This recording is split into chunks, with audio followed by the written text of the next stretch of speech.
Hi everyone, today we're going to be focusing on line plots and we're going to specifically be working on how to read and understand the information that is in a line plot. So before we can even do that, we need to kind of break a line plot up and understand what kind of information it's even giving us. So a line plot is a type of graph. However, it's a little bit different than most graphs because it uses X's instead of pictures or bars or lines. Another thing that kind of makes a line plot unique is that it has a title. It's just the title is usually towards the bottom of the graph. If we take a look at this line plot here, the title's at the bottom and it says number of letters in our first names. So we're taking a look at some students and doesn't tell us what their names are, but this graph is telling us how many letters are in their name.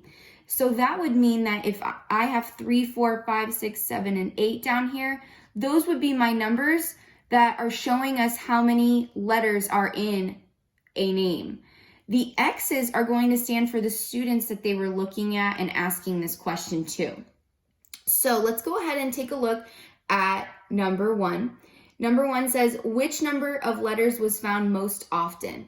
Before I start solving this problem, I need to practice kind of figuring out what the question's asking me.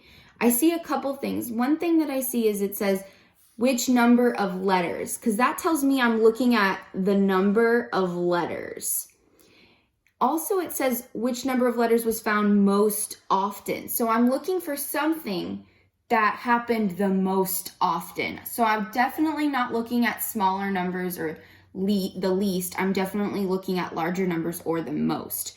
So I also went back and I read this again and it says which number of letters. So I am looking at my number of letters down here to get my answer, but I'm gonna also have to look at my X's to figure out which one happened the most often.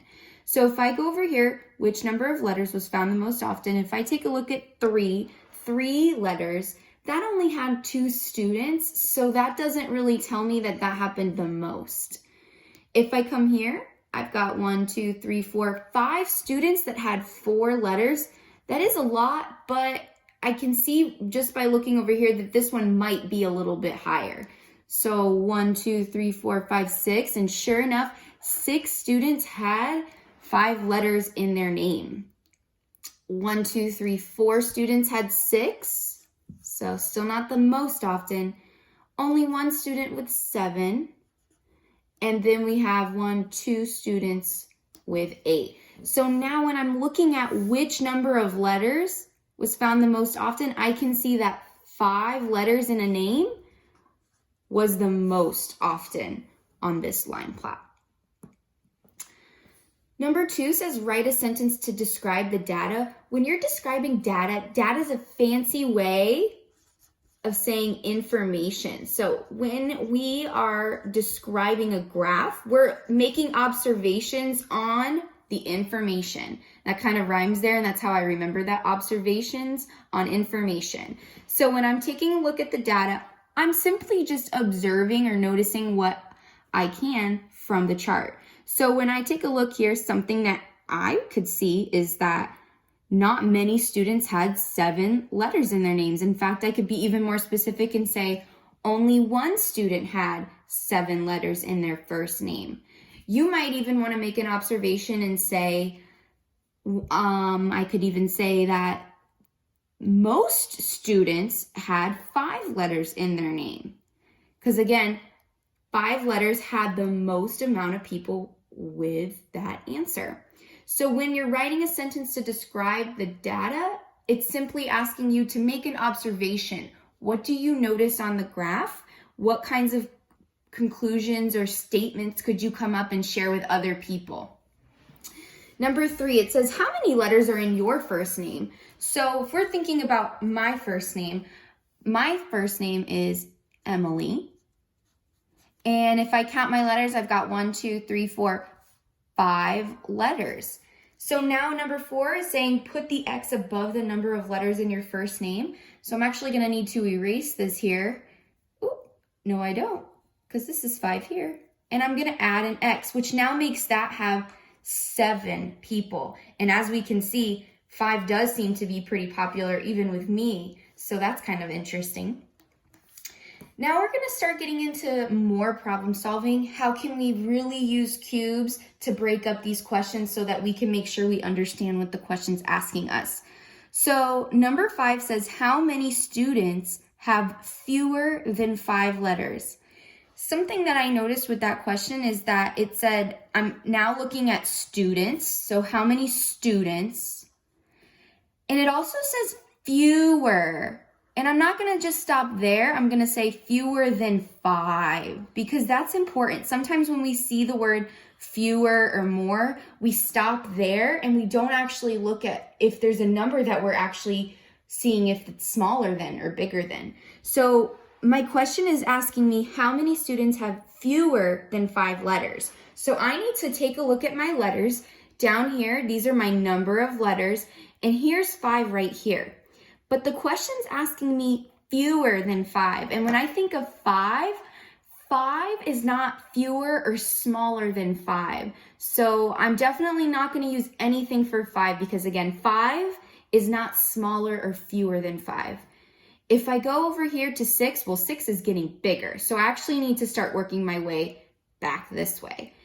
If I have 5 and I'm thinking fewer than 5, if I have 4 works. 4 letters is fewer than 5 letters, which would also mean that 3 is fewer than 5. Now, I'm not done yet because my question did ask how many students have fewer than 5 letters. So now that I know I'm looking at my 3 and my 4, I have to count my students. So I have 1, 2 students here, and I already counted my students here, so 2 and 5. And if I want to look at both of them, I need to combine those together. So I've got 2 here and 5 here for a total of 7 students that have fewer or less than 5 letters in their name. The next one is very similar, except again, we're looking for those keywords and not just stopping at a word, but also looking to see if we're comparing that word to any numbers. So again, I'm looking at students. So how many students have 6 or more? I'm not just looking at more than 6. I'm saying 6 or more. So 6 could work. And I, again, am looking at letters in their name. So letters in their name 6, and I have to find the students for that. But before I can do that, I got to find out which letters are 6 or more. So if I have 6, that's definitely 6 or more because 6 is 6. So I can count 6 in that problem. If I go this way, 5 is getting smaller, so that's not going to be more than 6. 7 and 8, those are more than 6. And the reason why I'm not looking at my X's right now is because it's saying 6 or more letters. So my letters are down here. I'm not looking at my students just yet. So now I've found 6 or more letters. I'm looking at 6, 7, and 8 right now. And now I can finally check to see how many students that is. So I already did all my hard work here. So I've got 4 and 1. So if I do 4 plus 1, that gives me 5. So 4 plus 1, that gives me 5. And now all I have to do is add my other 2. So 5 plus 2 is 7. So 7 students have 6 or more letters in their name. And I got that information again by first taking a look at, okay, which letters are 6 or more. Then I can count my students. I'm going to go ahead and erase this for the next problem so that way we don't get a little confused with that. So now let's go ahead and take a look at number 7. Number 7 says, do more students have more than 5? There they are again trying to be tricky with that. We can't just box in more than, we need to box in more than 5 or fewer than 5 letters in their name. So this is kind of a longer problem that I need to take a look at.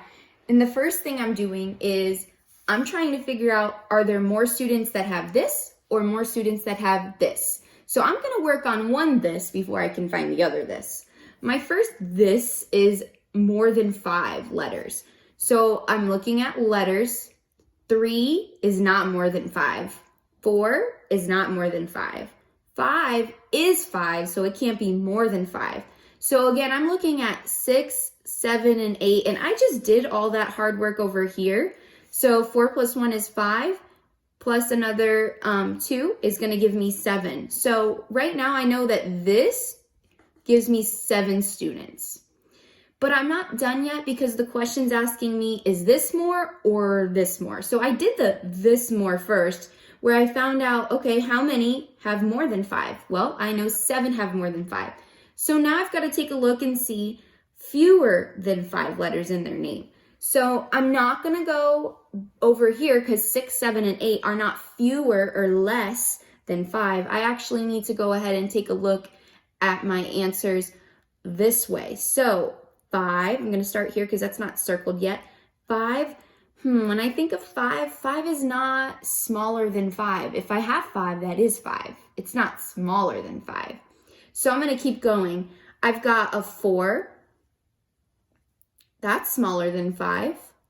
3, that's smaller than 5. And again, I'm not looking at my X's that are smaller than 5 right now. I'm looking at my number of letters because that's what we're looking at right here. We're looking at letters in their name. So once I find my letters in my name, now I can work on my students. So I have 3 and 4. This is 2 and this is 5. And if I do 2 plus 5, I have 7. So when the question's asking me, do more students have more than 5 or fewer than 5 letters in their name? Well, I can see that 7 and 7, that's the same number. So they actually, nobody has more. It would be they are the same because they both have 7. And I'm going to have to kind of write that to the side here because my marker is a lot bigger than a pencil. I hope this video was helpful. And now you're going to get to kind of practice a little bit on your own with reading a graph and understanding how to use the data in the line plot to help you answer questions. Tomorrow, we're going to pick up and start actually creating our own line plots together, and I'll let you go ahead and practice that on your own.